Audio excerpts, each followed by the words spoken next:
भविष्यावर बोलू काही या कार्यक्रमात संपदा सगळ्यांचं स्वागत करते आणि शरदजी उपाध्ये यांचं सुद्धा मनापासून स्वागत करते। आता आपण ज्या राशीवर चर्चा करणार आहोत ती राशी थोडीशी रागीट आहे की काय अशी वाटते, पण एवढेच कंगोरे आहेत का? आणखीन पण कंगोरे असतील ना, अशी ही सिंह रास। आणि या सिंह राशीविषयी जाणून घेणार आहोत आपण शरदजींकडनं।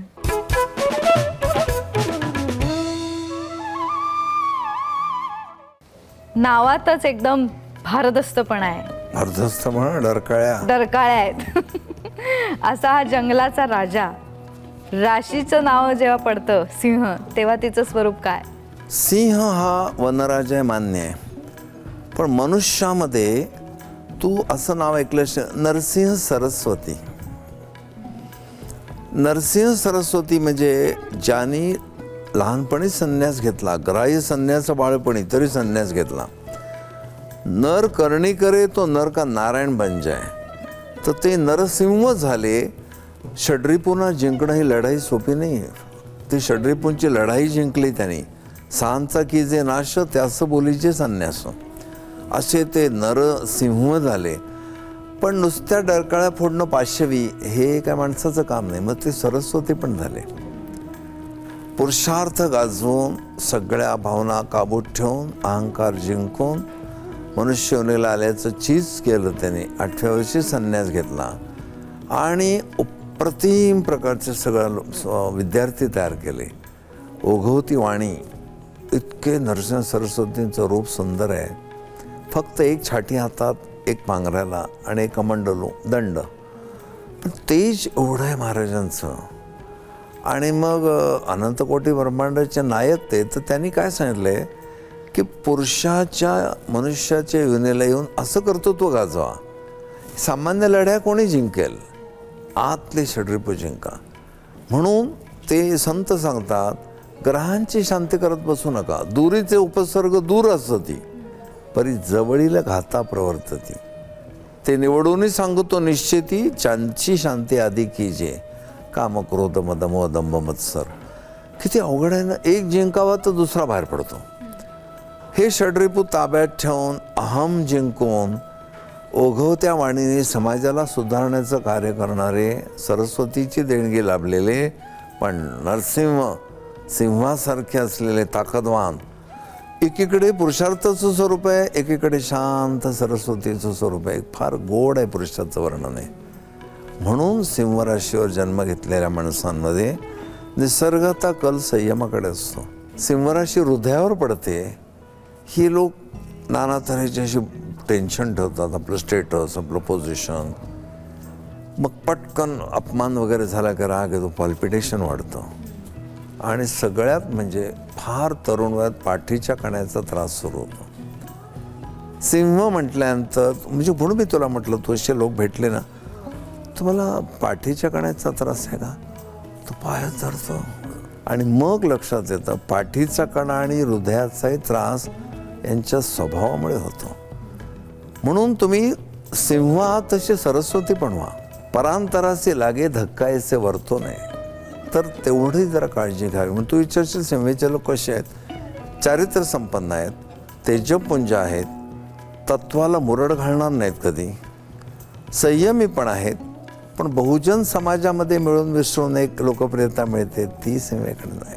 अशा लोकांची लग्न ठरतात आणि ते जेव्हा जावई होतात, सासूबाईला फार उठबस करायला लागते। आता बायकोला काही दिवस ऐकायला त्याच्या घरच्या लोकांना मॅनर्स नाहीत का? त्या दिवशी मी आलो, साधं कळत नाही, कोणीच स्वागताला हजर नाही माझ्या। अरे कशाला, त्यापेक्षा वृषवाला मामी मी आलोय, मामीच्या मागे धावला, मोदक करंजा पाहिजे ते मामी करून घालतात। सिंह राशीवर कोणत्या नक्षत्रांचा प्रभाव असतो? मघा। सिंहेमध्ये मघा मस्त नक्षत्र आहे, पूर्व आहे, पण पूर्व उत्तर यांच्यापेक्षा मघा नक्षत्र एक पॉवरफुल नक्षत्र आहे। मघामध्ये सिंहेचं तेज एकवटलंय। पण तुला परत संपदा सांगतो, जी राशी ज्या पातळीवर उच्च आहे त्याच पातळीवर दुसऱ्या बाजू चांगल्या असतील असं नाही। म्हणून मी मॅच मेकिंग हा विषय फार सखोल का अभ्यासला आहे की सिंह राशीचा जोडीदार मिळणं हे केवढं भाग्य आहे आपलं। घरामध्ये एक चारित्र्य संपन्न व्यक्ती आपला जोडीदार आहे वगैरे, पण त्याची दुसऱ्या काही कर्तव्य बजावत ना. आता आपण बायकांची उदाहरणं परवा घेणे. कार्येषु मंत्री, वचनेषु दासी, भोज्येषु माता, शयनेषु रंभा, धर्मानुकूला, क्षमया धरित्री. साही भूमिकेत तिला रात्री नवऱ्याला स्वयंपाक करताना ती त्याची भोज्येषु माता आहे. तिला हे विसरायचं नाही, काही क्षणात मला नवऱ्याच्या बेडरूममध्ये जायचं आहे. तिथला नवरा माझ्या वेगळ्या पातळीवर मला बघणार आहे. मला शयनेश्वर रंभा व्हायचं आहे. आणि ही जर अशी कंटाळून एकदम गेली, हे बघा मी तुम्हाला सांगते, मला रोज रोज असं स्वयंपाक जमणार नाही. तुमच्या बहिणीला सांगा काय ते एकदाच तुम्ही करा. असं किती दिवस मी करणार. हेच बेडरूममध्ये सुरुवात प्रॉब्लेम होईल. हे सगळं फार अवघड असतं, सिव्हिलला नाही जमणार नाही.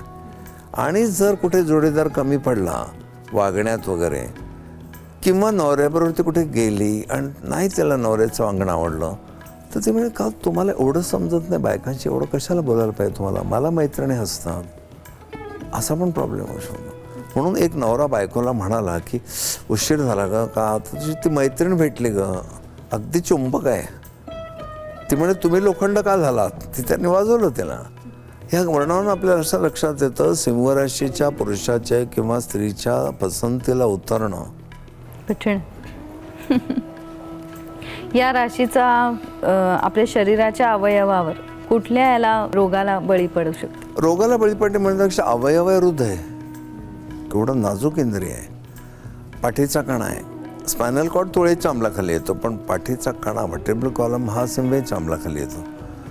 त्यामुळे पाल्पिटेशन केव्हा वाढतं, आपला अहंकार दुखावतो, आपल्याला राग येतो तेव्हा, असं बऱ्याच लोकांचं घडतं. मग अशा पद्धतीने तुम्ही सारखं जर प्रेशर आणायला लागला त्या हार्टवर, तर पुढे पुढे मग दुर्बलता येते हृदयाची, ब्लॉकेजेस निर्माण होतात. आणि पाठीच्या कणा वाकून बसणं, कॉम्प्युटरवर सारखं काम करणं, मधनंच उठावं, राऊंड मारावी, चहा घ्यावा असं डॉक्टर सांगतात. आणि ची बाधा होऊ देऊ नये. सिंह राशीचा स्वभाव ऐकल्यावर आणखीन वेगळे प्रश्न मनात आले, ते मी विचारते शरदजींना की अशा या राशीच्या माणसाला लग्नात कसं काय बांधायचं, कुठल्या राशीने, कोणाला सहन होईल? लग्न का करावे असं कोणीतरी विचारलं होतं ना, तो प्रश्न ह्या सिंहराशीच्या लोकांना पण पडतो. करायलाच पाहिजे का? लग्नाची ओढ लागते ती ज्या वयामध्ये, ज्या मूडमध्ये वगैरे, ते फार नाही आहे सिंहेमध्ये. सिंहराशीच्या मुलीला असं लग्न ठरलं, फार अपूर्व काही वाटत नाही. दावं दागिने घ्यावे अमुक तमुक असं काय नाही. काय आई तुला काय पाहिजे, तू सालवण, मला काय नाही. हा प्रकार काय दाखवतोय, ऐहिक जीवनाची फार ओढ नाही आहे. करिअर, कर्तृत्व, डॉमिनेशन वगैरे हा त्यांचा प्रकार छान असतो. पण अगदीच म्हटलं तर सिंहेला धनु मेष चांगले जातात. मीन, कर्क, कुंभ, मकर हे तर नाहीच जाणार. आणि सिंहेचा मकरेशी मृत्यू षडाष्टक होतो, तर मकर आणि सिंह तर नाहीच जमत. त्यांना लेचेपेचे लोक आवडत नाहीत. नवरा असं मुलगा असं सांडसाणीत आवडतं सगळं काम त्यांना. मुलाला जर कुठे गल्लीत मारलं कोणी, आई मला मुलाने मारली, ती आणि कानफटात मारते, तू मार खाऊन माझ्याकडे काय येतोस, जा कोण आहे ते बघ, त्यांना बघून घे, असं पहिल्यापासून मुलाला घडवते. कर्कवाले काय म्हणते, बाळ माझा जाऊ दे, हां नको जाऊ परत गल्लीत खेळायला. असं इतके प्रकार आहेत ना पटकन एकाच गोष्टीवर रिॲक्ट करण्याचे. तर सिंहेमध्ये हा जो कठोरपणा आहे, आता वृक्षपणा आहे, व्यवहारी वृत्ती, तर जोडीदाराला नाही असं फार इंटरेस्टिंग वाटतं, दाहक वाटतं. मेष सिंहवाल्यांची अपेक्षाच फार नसते, तो बी वृक्ष हा बी वृक्ष, चालेल दोघांचं. पण मी अलीकडे राशीचक्रात एक किस्सा सांगतो, तुला मुद्दाम सांगतो. एक चित्रकार होता सिंह राशीचा, मातीची चित्र इतकी सुंदर काढायचा की त्याने जर मातीचा उंदीर केला तर खरं मांजर धावत यायचं. कधी त्याने हा विचार केला नाही, मला ही चित्र काढायसाठी हात दिला, ही बोटं अशी रचना केली, गर्भात ती आपोआपच झाली, माझ्या आईने काही केलं नाही. ती नाही, माझ्यासारखा चित्रकार नाही. नेहमी शहराला सव्वाशेर भेटतो. एक दिवस असा कोणतरी ज्योतिषाला पत्रिका बघितली, त्याचं रिडिंग कधीच चुकायचं नाही. तो म्हणला आज मंगळवार आहे, पुढच्या मंगळवारी दुपारी 4 वाजता तुमचा मृत्यू आहे. हादरतो ना माणूस, कधीतरी मरतोच माणूस. वेळ कळली की फार वाईट. रिटर्न तिकीट घेऊन सगळे आलेत, तारीख कळली नाही पाहिजे, मग बरं वाटतं. ह्याने मग काय केलं, असं हातावर हात ठेवून बसण्याचा अर्थ नाही, काहीतरी केलं पाहिजे. मग त्यांनी स्वतःसारखे 2 पुतळे केले. 3:45ला आपण मध्ये बसला, 2 बाजूला 2 पुतळे ठेवून दिले. यमदूत ठरल्या वेळी आले, ते गोंधळे, कोणाला न्यायचं कळेना, चुकून कोणाला तरी निरीक्षण न दिलेलं, बरं तरी काम हाताने गेले. यमदेव म्हणले हे असं कसं झालं. मग त्याने सांगितलं काय झालं ते, चिंतन केलं, त्यांना कळलं मधलाच आहे. सिंहराशीच्या लोकांचा एक भाग सांगून ठेवतो, त्यांना स्तुती फार आवडते. तुम्ही स्तुती केली तर ते फार खुश होतात. तसं याची स्तुती करायला लागली, बा चित्रकारा धन्य आहे तुझी, तुझ्या उजव्या भुईमध्ये एक तीळ आहे, या दोघांच्या पण आहे, तुझ्या मिश्रित पांढरे केस आहेत, या दोघांच्या पण आहेत. असा खुलत गेला आणि एकदम ते म्हणाले, पण एक चूक झाली रे, झाली. ह्याला गप बसायला काय झालं होतं. हा म्हणला काय झाली, काय झाली. हीच झाली, चला हे दोघे बोलत नाहीत, तुम्ही बोलताय. या गोष्टीतनं आपल्याला असं दिसतं, सिंहेचे लोक मनाने इतके चांगले असून कधी कधी रिॲक्ट करतात ॲसिडिक, आणि मग तो प्रॉब्लेम होतो. सिंहराशीच्या गृहिणींनी खास लक्षात ठेवा, आपल्या घरात मुलं बाळ आहेत, नवरा आहे, नेहमी कडक धोरण स्वीकारलं तर मुलांची एक ऊब असते, त्यांना गरज आईची. मोठ्या वयात सुद्धा मुलगा आई आई करतो, ते आई एक वेगळंच रसायन आहे. स्वामी तिन्ही जगाचा आईविना विकारी. तर तिथे माझी आईच कडक आहे, रेक्टर आहे, म्हणजे काय दुःख सांगायला गेलं बावटासारखं आहे का, रड नको गप्प बस, असं दरवेळी नाही कापायचं, कधीतरी समजून घ्यायचं. मोठी माणसं पण हळवी होतात, देवाच्या कोशीत शिरतात. लहानांचा तो अधिकार आहे आईच्या कोशीत शिरणं. ती कोस तुम्ही बंद करू नका, त्यांना येऊ दे, बिलगू दे, मुसमुसू दे. आणि मग हे जर मुलांचं आहे तर नवऱ्याचं तर निश्चित असणार. कधीतरी नवऱ्याला पण आपली बायको आईच्या स्वरूपात वाटते, अनंत काळची ती माता. पुष्कळ नवरे असे सहज रीतीने बायकोच्या खांद्यावर मान ठेवतात आणि काय दिवसाच्या घटना आहे तर सांगतात, कारण ही माझी आहे. बाकीचे लोक नात्याने माझे असतील, पण हिने माझ्यासाठी घरादाराचा त्याग केला आहे, तो जाणत असतो. त्यावर तिने जर असे त्याने मान ठेवली, काय बोलायचा प्रयत्न केला, आणि पुढे ते मैत्रिणी म्हणजे येडं आहे आमचं, लहान मुलासारखं रडतं माझ्या खांद्यावर म्हणणं, काय होईल विचार कर. म्हणून एक मुलगा मिथूनवाला म्हणला, माझे बाबा फार भित्रे आहेत, रस्ता क्रॉस करताना माझं बोट धरतात म्हणला होता. तोच प्रकार इथे लावला ना, तर नवऱ्याला हा पण हक्क नाही का जरा छान बेकेस आवाज सोंगाव. पण सेवेच्या बायका दाहक, इमोशनॅलिटी त्यांना आवडत नाही, आणि संसारात ती जर नसेल तर मजा काय. मग तू म्हणतेस तो पार्टनरवर मला एवढं का सांगायला लागलं. सिंहराशीचा जोडीदार निवडताना कर्क वृषभवाल्याने सांभाळावं. बर, वृक्षपणा त्याला सहन नाही होणं. ही सिंहेचे लोक उपजत वाईट नाहीत, आतून मुद्दाम कोणाला छाळायचं असं नाही, पण शेवटी आवाजच तसा आहे. आणि तुमचं मन कसं आहे तसा आवाज असतो. मनच करारी आहे तर आवाजात थोडा वृक्ष वगैरे येणारच. आपल्या मुलाला जर प्रेमाने सांगितलं, त्याचं काय नाव असेल ते घेऊन, अरे जरा अभ्यास कर ना, परीक्षा जवळ आली, किती छान असतं का नाही.